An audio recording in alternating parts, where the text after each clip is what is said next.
Hello बच्चों, let's read the question. The question says that assertion Krebs cycle is amphibolic and region Krebs cycle produce maximum amount of energy.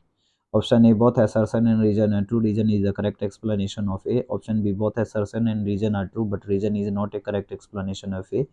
And option C, assertion is true but region is false. Option D, assertion is false but region is true. And option E, both assertion and region are false. Question ये कह रहा है कि जो crave cycle है वो एम्फोबोलिक है और crave cycle produce maximum amount of energy.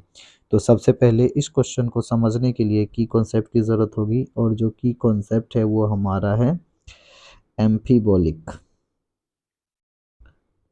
एम्फीबोलिक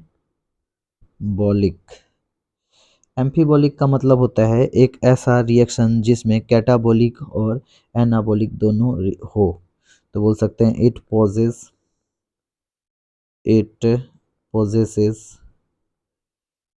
possesses both catabolic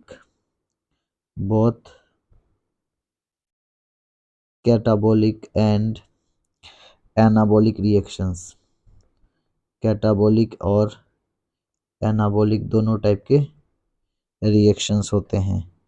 crave cycles जो होता है, क्रेव साइकिल्स के अंदर एक सीरीज ऑफ रिएक्शंस होता है जो एसिटाइल को एंजाइम ए को डिग्रेड करके कार्बन डाइऑक्साइड और एनर्जी रिलीज करता है। तो बोल सकते हैं crave cycle contain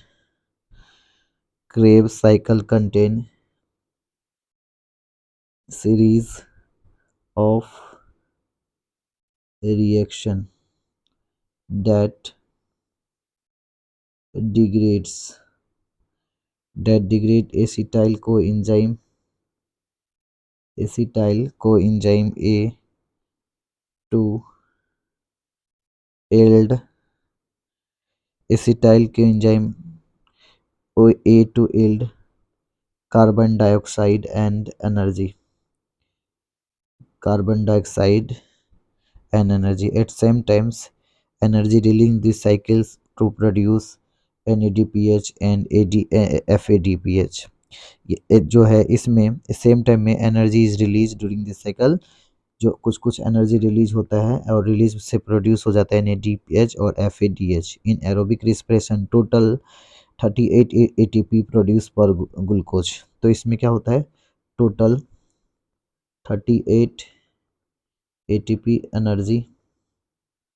energy is produce पर ग्लूकोज, यानी ये मैक्सिमम से मैक्सिमम एनर्जी रिलीज करता है जिसमें 38 ATP पर ग्लूकोज होता है। आउट ऑफ उसमें जो है उसमें से out of this 30 ATP is produce in Krebs cycle. Out of this 30 ATP produce in Krebs cycle.